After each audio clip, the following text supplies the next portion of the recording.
IELTS পরীক্ষায় কত score পাওয়া উচিত? আইএলটিএস পরীক্ষায় সাধারণত ০ থেকে ৯ এর মধ্যে ব্যান্ড স্কোর দেওয়া হয়। কোন স্কোর প্রয়োজন তা নির্ভর করছে একজন শিক্ষার্থী বিদেশের কোন বিশ্ববিদ্যালয়ে পড়ালেখার স্বপ্ন দেখছে।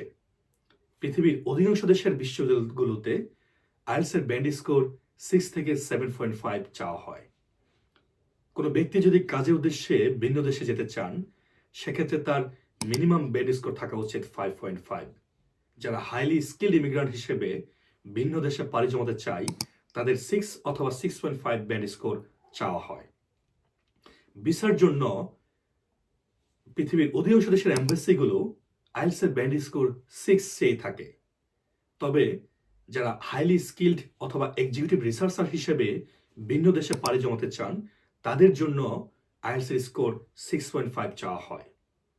যেমন কানাডার পিআর আবেদনকারীদেরকে সাধারণত আইএলটিএস স্কোর 6+ শো করতে হয়।